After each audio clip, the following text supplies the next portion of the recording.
সমসাময়িক আরবের বিভিন্ন রাজ্য ও নেতৃত্ব প্রসঙ্গ আর রাহিকুল মাকতুম সিরিজ পর্ব ৪ সমস্ত প্রশংসা আল্লাহ তাআলার জন্য, যিনি নবী মুহাম্মদ সাল্লাল্লাহু আলাইহি ওয়াসাল্লামকে মানবতার দিশা দিতে পাঠিয়েছেন এমন এক সময়ে যখন পুরো পৃথিবী অন্ধকারে নিমজ্জিত ছিল। প্রিয় দর্শক, আজ আমরা আর রাহিকুল মাকতুম সিরিজের চতুর্থ পর্বে প্রবেশ করছি, যার শিরোনাম সমসাময়িক আরবের বিভিন্ন রাজ্য ও নেতৃত্ব প্রসঙ্গ। নবুয়তের আগে আরব উপদ্বীপ একক কোনো রাষ্ট্র ছিল না, বরং এটি ছিল বহু ক্ষুদ্র ও বড় রাজ্যের সমন্বয়, যেখানে প্রত্যেক রাজ্য ছিল ভিন্ন ভিন্ন শক্তির অধীন। আজ আমরা জানব কারা ছিল সেই রাজ্যগুলোর শাসক, কেমন ছিল তাদের পারস্পরিক সম্পর্ক এবং কিভাবে এই বিশৃঙ্খল নেতৃত্বের মাঝেই আল্লাহ তাআলা নবুয়তের জন্য পথ প্রস্তুত করেছিলেন। সমসাময়িক আরবের বিভিন্ন রাজ্য ও নেতৃত্ব প্রসঙ্গ। আরব উপদ্বীপে নবী সাল্লাল্লাহু আলাইহি ওয়াসাল্লাম দাওয়াত প্রকাশের প্রাক্কালে দু প্রকারের রাজ্য শাসন ব্যবস্থা প্রচলিত ছিল। এক, মুকুট পরিহিত সম্রাট, তবে তারা প্রকৃতপক্ষে সম্পূর্ণ স্বাধীন বা মুক্ত ছিলেন না। দুই, গোত্রীয় দলনেতাগণ। মুকুট পরিহিত সম্রাটগণের যে মর্যাদা ছিল, অন্যান্য খ্যাতিসম্পন্ন গোত্রীয় দলনেতাগণেরও সেই মর্যাদা ছিল, কিন্তু অধিকাংশ ক্ষেত্রেই তাদের যে বিশেষ বৈশিষ্ট্যটি ছিল তা হচ্ছে তারা ছিলেন সম্পূর্ণ স্বাধীন। যে সকল সাম্রাজ্যে মুকুটধারী সম্রাটগণের প্রশাসন কায়েম ছিল সেগুলো হচ্ছে শাহানে ইয়ামান, শাহানে আলে গাসসান সাম্রাজ্য এবং শাহানে হীরা ইরাক। অবশিষ্ট অন্যান্য সকল ক্ষেত্রেই ছিল গোত্রীয় দলনেতার প্রশাসন। ইয়ামান সাম্রাজ্য, আল মুলকু বিল ইয়ামানি। আরবে আরিবার অন্তর্ভুক্ত যে সকল সম্প্রদায় প্রাচীনতম ইয়ামন সম্প্রদায় হিসেবে চিহ্নিত ছিল তারাই ছিল সাবা সম্প্রদায়ভুক্ত। প্রাচীন উর অর্থাৎ ইরাক ভূখণ্ডের বহু পুরাতন ধ্বংসপ্রাপ্ত শহরের ধ্বংসস্তূপ থেকে যে সকল তথ্য প্রমাণাদি উদ্ধার করা সম্ভব হয়েছে তাতে খ্রিস্টপূর্ব ২৫০০ বছর পূর্বের সম্প্রদায়ের কথা উল্লেখিত হয়েছে, কিন্তু খ্রিস্টপূর্ব একাদশ শতকে তাদের অভ্যুদয় সূচিত হয়েছিল বলে তথ্য প্রমাণাদি সূত্রে অনুমিত হয়েছে। গবেষণালব্ধ তথ্যাদির ভিত্তিতে তাদের জীবনযাত্রা সম্পর্কে যে ধারণা করা হয়ে থাকে তা হচ্ছে নিম্নরূপ। ১. খ্রিস্টপূর্ব ৬২০ থেকে ১৩০০ অব্দ পর্যন্ত। এই সময়কালে কিছু নির্দিষ্ট দেশসমূহে তাদের রাজত্ব ছিল বলে জানা যায়। জাওফে অর্থাৎ নাজরান ও হাজরামাউতের মধ্যবর্তী স্থানে তাদের আধিপত্য প্রকাশ পায়। অতঃপর তানমু অধিকৃত হয় এবং পরবর্তীতে তাদের সাম্রাজ্য ব্যাপকভাবে প্রশস্ত হয় এবং বিস্তার লাভ করে, এমনকি তাদের রাজনৈতিক প্রভাব উত্তর হেজাজের মান ও উলা পর্যন্ত বিস্তৃত হয়। কথিত আছে যে তাদের কলোনি বা উপনিবেশ আরব বিশ্বের বাইরেও বিস্তার লাভ করে। ব্যবসা ছিল তাদের প্রধান জীবিকা। অতঃপর মায়ারিবের সেই বিখ্যাত বাঁধ নির্মাণ করা হয়, যা ইয়ামানের ইতিহাসে বিশেষভাবে উল্লেখযোগ্য একটি বিষয় ছিল। তাদেরকে পৃথিবীর প্রভূত কল্যাণ দেয়া হয়েছিল। কোরআনে এসেছে হত্তা নাসুল জিকরা ওয়াকানু কাউমান বুরা। পরিণামে তারা ভুলে গিয়েছিল তোমার প্রেরিত বাণী, যার ফলে তারা পরিণত হল এক ধ্বংসপ্রাপ্ত জাতিতে। এই সময়কালে শাহানে সাবার মর্যাদাসূচক উপাধি ছিল মুকাররাবে সাবা। তার রাজধানী ছিল শিরভা, যার ধ্বংসপ্রাপ্ত অট্টালিকা চিহ্ন আজও মায়ারিব শহর থেকে উত্তর পশ্চিম দিকে ৫০ কিলোমিটার পথের দূরত্বে ও সনা থেকে ১৪২ কিলোমিটার পূর্বে দেখতে পাওয়া যায় এবং তা খারিবা নামে প্রসিদ্ধ রয়েছে। এই রাজ্য বংশানুক্রমে ২২ থেকে ২৩ জন বাদশাহ দেশ শাসন করেন। ২. খ্রিস্টপূর্ব ৬২০ থেকে ১১৫ অব্দ পর্যন্ত। এই সময়কালে তাদের রাজত্বকে সাবা রাজ্য বলা হতো। সাবা সম্রাটগণ মিকাররাব উপাধি পরিত্যাগ করে রাজা বাদশাহ সম্মানসূচক উপাধি গ্রহণ করেন এবং সারোয়ার পরিবর্তে মায়ারিবকে রাজধানী ঘোষণা দেন। সেই শহরের ধ্বংসস্তূপ আজও সনা নামক স্থানের ১৯২ কিলোমিটার পূর্বে পরিদৃশ্য হয়। ৩.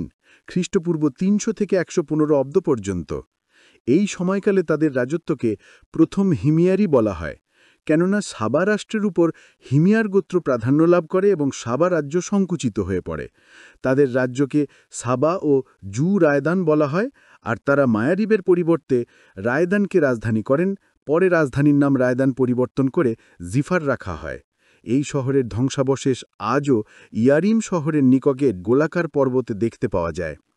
এই সময় থেকেই সাবা সম্প্রদায়ের পতন শুরু হয়ে যায়। নাবেতীয়রা প্রথমে হেজাজের উত্তর প্রদেশে নিজ কর্তৃত্ব প্রতিষ্ঠিত করে নিয়ে সাবা সম্প্রদায়ের বসতি স্থাপনকারীদের সেখান থেকে বহিষ্কার করেন। অধিকন্তু রোমিগণ মিশর, শাম ও হেজাজের উত্তরাঞ্চল দখল করে নেওয়ার ফলে সমুদ্রপথে তাদের ব্যবসা বাণিজ্য ক্ষতিগ্রস্ত হয়ে পড়ে। এভাবে ক্রমান্বয়ে তাদের ব্যবসা বাণিজ্য সংকুচিত হতে হতে শেষ পর্যন্ত বন্ধ হয়ে যায়। এদিকে কাহাতানীয় গোত্রসমূহ নিজেদের মধ্যে অন্তর্দ্বন্দ্ব এবং কলহে লিপ্ত হয়ে পড়ার ফলে নিজ নিজ আবাসস্থল পরিত্যাগ করে তারা নানা দিকে ছড়িয়ে পড়ে। 4. খ্রিস্টপূর্ব 3 শতাব্দীর পর থেকে ইসলামের আবির্ভাব পর্যন্ত। এই সময়কালে তাদের রাজত্বকে দ্বিতীয় হিমিয়ারি বলা হয় এবং তাদের রাজ্য সাবা, জুরায়দান, হজরামাউত ও ইয়ামান্থ হিসাবে পরিচিতি লাভ করে। ইয়ামানের মধ্যে অব্যাহতভাবে অস্থিরতা ও বিশৃঙ্খলা ঘটতে থাকে। একের পর এক বহু বিপ্লব ও গৃহযুদ্ধ সংঘটিত হতে থাকে এবং এর ফলে বহির্শক্তির হস্তক্ষেপের অবাঞ্ছিত সুযোগ সৃষ্টি হয়ে যায়। এমনকি এ পর্যায়ে এমন এক অবস্থার উদ্ভব হয় যার ফলশ্রুতিতে ইয়ামানের স্বাধীনতা বিলুপ্ত হয়ে যায়। পক্ষান্তরে সেই যুগের রোমিগণ আদেন দ্বীপে সৈন্য সমাবেশ করে তার উপর আধিপত্য প্রতিষ্ঠিত করেন। তারপর হিমিয়ার ও হামদানের পারস্পরিক আত্মকলহের সুযোগ নিয়ে হাবশিগণ রোমি গ্রুপের সহায়তায় তাদের উপর অধিকার প্রতিষ্ঠিত করেন 340 খ্রিস্টাব্দে। হাবশি সম্রাটের গভর্নর হিসেবে ইয়ারিয়াত ইয়ামানের শাসনকাজ পরিচালনা করতে থাকেন, কিন্তু আবরাহা বিন সাবা আল আসরাম নামে তার অধীনস্থ এক সৈনিক 549 খ্রিস্টাব্দে তাকে হত্যা করে নিজ কর্তৃত্ব প্রতিষ্ঠিত করেন এবং অত্যন্ত বিচক্ষণতার সঙ্গে হাবশি সম্রাটের সঙ্গে সুসম্পর্ক রক্ষা করে চলতে সক্ষম হন এবং খুশি করেন। ইনি ছিলেন সেই আবরাহা যিনি কাবা গৃহ ধ্বংস করার উদ্দেশ্যে বিশাল হস্তি বাহিনী সহ কাবা অভিমুখে অভিযান পরিচালনা করেন এবং শেষ পর্যন্ত আল্লাহর পক্ষে বাহিনীর কর্তৃক পূর্ণরূপে ধ্বংসপ্রাপ্ত হন। আসমানি গ্রন্থ আল কুরআনে এই ঘটনা আসহাবে ফিল বা হস্তি বাহিনী নামে প্রসিদ্ধ রয়েছে। আল্লাহ তাআলা ফিলের ঘটনার পর তাকে সানাহা ফিরে আসার পর তাকে ধ্বংস করেন। তারপর তার পুত্র ইয়াকসুম সিংহাসনে আরোহণ করেন। এরপর রাজত্ব করেন দ্বিতীয় পুত্র মজরুক। তাদের উভয়ের সম্পর্কে বলা হয়েছে যে তারা ছিল তাদের পিতার থেকেও খারাপ এবং ইয়ামানবাসীকে নিপীড়ন ও নির্যাতনের ক্ষেত্রে অত্যন্ত নিকৃষ্ট স্বভাবের।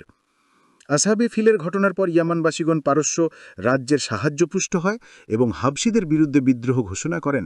ইয়ামানবাসী সাইফ বিন জু ইয়াজান হিমিয়ারির সন্তান মাদি কারাবের নেতৃত্বে হাবশিদের সে দেশ থেকে বহিষ্কার করে মুক্ত স্বাধীন সম্প্রদায় হিসেবে মাদি কারাব সম্রাট মনোনীত করেন। এই ছিল 575 খ্রিস্টাব্দের ঘটনা।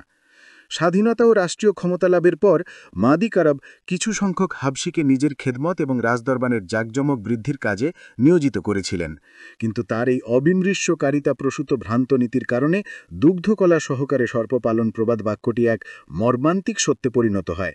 প্রতারণা করে ওই হাবশিগণ একদিন মাদি কারাবকে হত্যা করার মাধ্যমে জু ইয়াজান পরিবারের শাসন ক্ষমতাকে চিরদিনের জন্য স্তব্ধ করে দেয়, আর দেশটি পারস্য সাম্রাজ্যের একটি প্রদেশে পরিণত হয়। এরপর থেকে পারস্য বংশোদ্ভূত কয়েকজন গভর্নর একাধিক্রমে ইয়ামান প্রদেশের শাসন সংক্রান্ত কর্মকাণ্ড পরিচালনা করতে থাকেন। অবশেষে সর্বশেষ পার্সি গভর্নর বাজান 628 খ্রিস্টাব্দে ইসলাম গ্রহণ করলে ইয়ামান পারস্য শাসনের নাগপাশ থেকে মুক্ত হয়ে ইসলামী জীবনধারা ও শাসন সৌকর্যে সুশীতল ছায়াতলে আশ্রয় লাভ করে।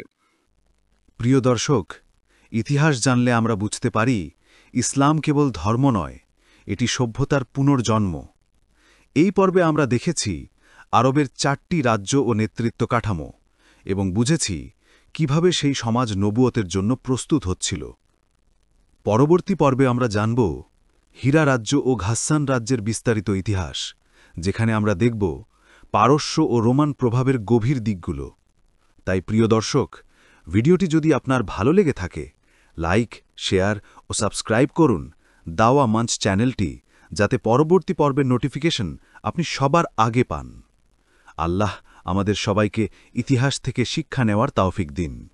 ওয়া আখির দাওয়ানা আনিল হামদুলিল্লাহি রব্বিল আলামিন।